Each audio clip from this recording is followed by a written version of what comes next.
All India Radio presents Morning News.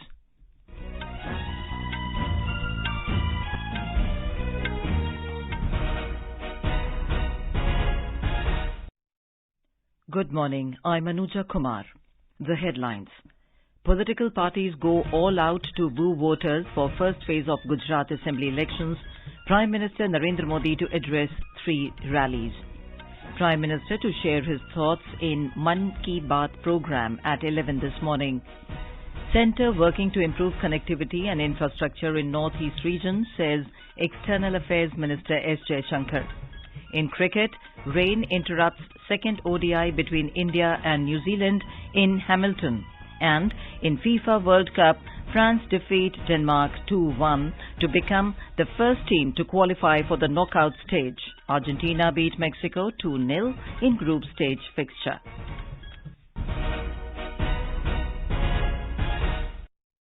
And now the news in detail.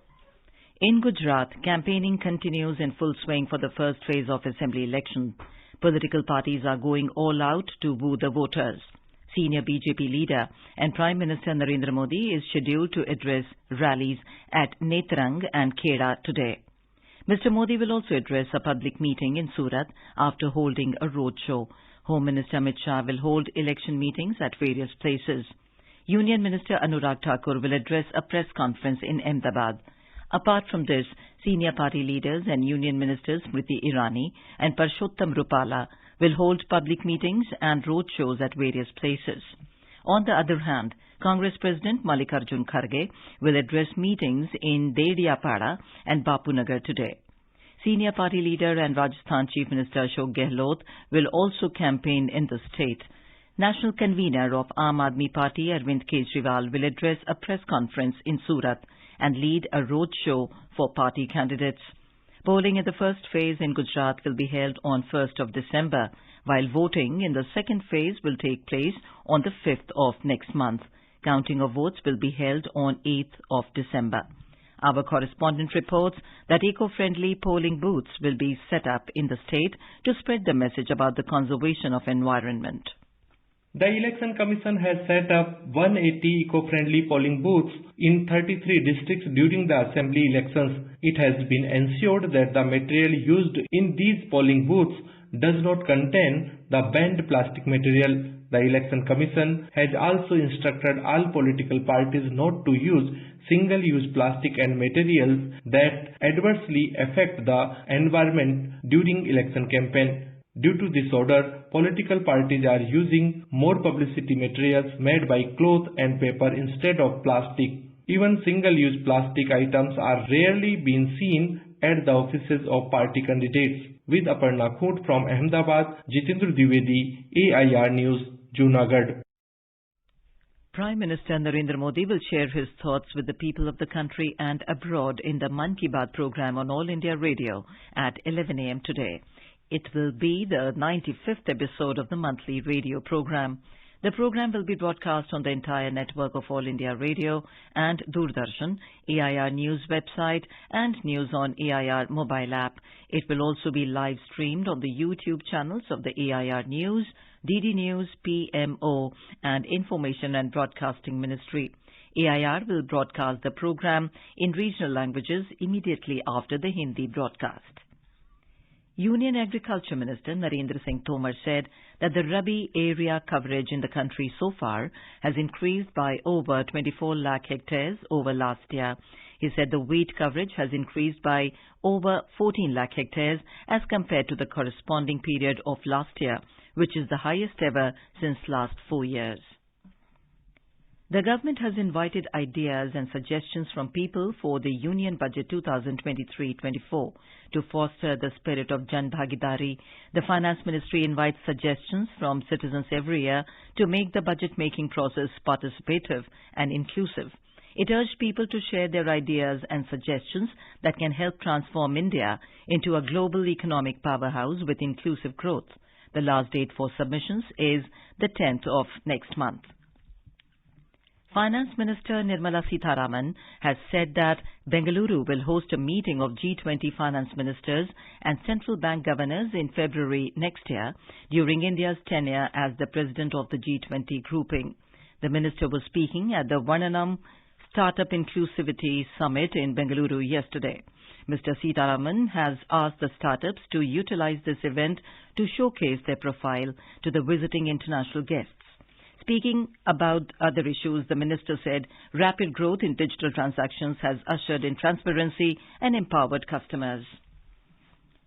Prasar Bharati, India's public service broadcaster, is hosting the 59th Asia Pacific Broadcasting Union General Assembly 2022.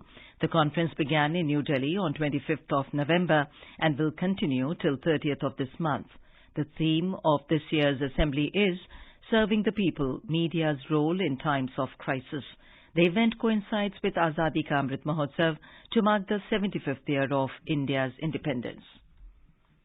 In Telangana, in a major push for maternal and child care, 56 targeted imaging for fetal anomalies ultrasound machines have been set up in 40 government hospitals across the state. The machines enable doctors to monitor the fetal growth and detect congenital anomalies at a very early stage so that a right treatment can be taken. The machines have higher precision than ultrasound examinations and can help detect birth defects in the unborn child in the womb itself. The new machines have been procured with a cost of 20 crore rupees and will provide scanning services to 20,000 pregnant women in a month. This is All India Radio giving you the news. For quick news updates round the clock, follow us on our Twitter handle at AIR News Alerts. Welcome back. External Affairs Minister Dr. S. Jaishankar has said that the central government is working to improve connectivity and infrastructure in the Northeast region. The minister was speaking at an interactive session on Indian foreign policy organized by Manipur University in Imphal yesterday.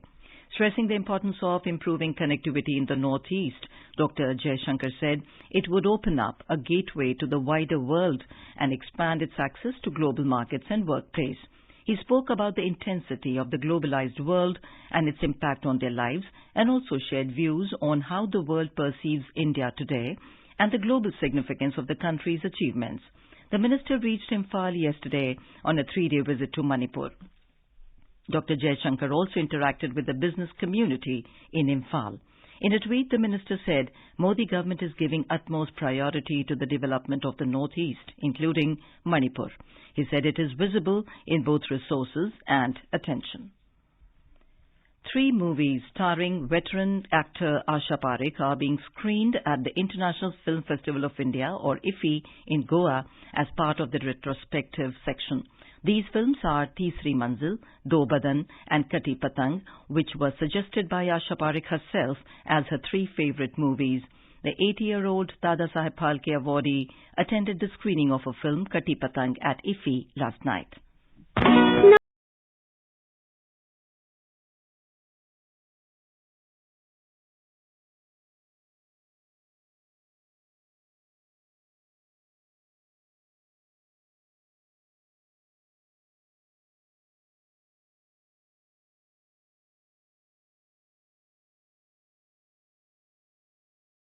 This report.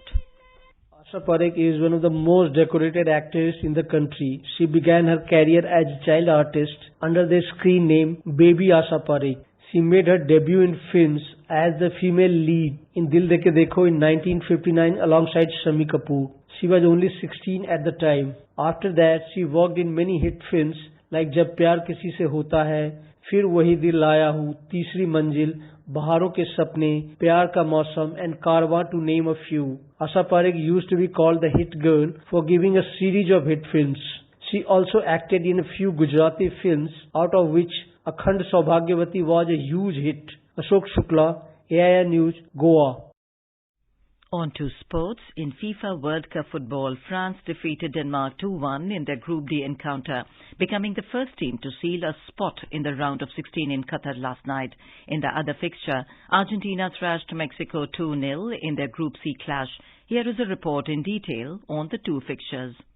Before the match, Argentina's coach Scaloni had said his team would leave everything on the pitch and the players were ready to break their backs for a win. And yes, Argentina did. Lionel Messi broke the deadlock with a beautiful finish outside the box. He received Di Maria's pass and slots his effort past Ochoa and opened the scoring before Enzo Fernandez added another as Argentina defeated Mexico 2-0 in a Group C match to stay alive in the tournament. On the other hand, Mexico frustrated them for the majority of match before Messi produced a moment of brilliance to turn the tide at the Lusail Stadium. The 35-year-old Messi took his goal tally to 8, going level with the two-time World Cup winner Maradona and Cristiano Ronaldo, who also got to that feat. Mexico now need to win at all cost and likely by several goals against Saudi Arabia in the group finale to have a chance of advancing. Messi's quest to win the World Cup is renewed thanks to the victory over Mexico. In another match, Kylian Mbappe, who is in a sublime form in this edition, scored twice as France became the first team to enter the round of 16 of the World Cup with a 2-1 victory over Denmark. With Pratyush Ghosh's report, Swati Rakheja from Sports Desk. Australia and Poland registered victories in the respective games to move to the next stage. Australia beat Tunisia 1-0 in a Group D match, while in another fixture, Poland overcame a resolute Saudi Arabia to secure a 2-0 win to top the Group C. Today, in the first match of the day, Japan will take on Costa Rica in Group E clash at 3:30 p.m. In Group F fixtures, Belgium will meet Morocco at 6:30 p.m., while Croatia will lock horns with Canada at 9:30 p.m.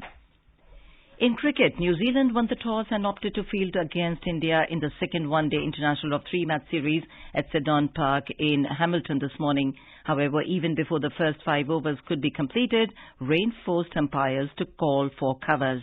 India were 22 for no loss in 4.5 overs when rain stopped the play. The hosts took a 1-0 lead in the three-match series, registering a comfortable victory against India in the first ODI by 7 wickets at Auckland on Friday. The third match will be played on Wednesday at Hagley Oval in Christchurch. Indian boxers Vishwanath Suresh, Vanshaj and Devika Ghorpade registered a 5-0 win in their respective finals to clinch 3 gold medals at the IBA Youth Men's and Women's World Boxing Championships in La Nucia, Spain yesterday. The National Cadet Corps, NCC, is celebrating 74th anniversary of its raising day today. The largest uniformed youth organization in the world was raised in 1948. The day is being celebrated all over the country, with cadets participating in march past, cultural activities and social development programs. The multifaceted activities and varied curriculum of the NCC provides unique opportunities to the youth for self-development. Many cadets have made the nation and the organization proud through their remarkable achievements in the field of sports and adventure.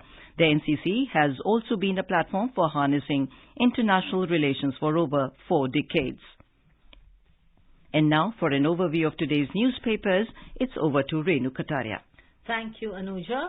On the Constitution Day, the Prime Minister calls on citizens to give priority to fundamental duties.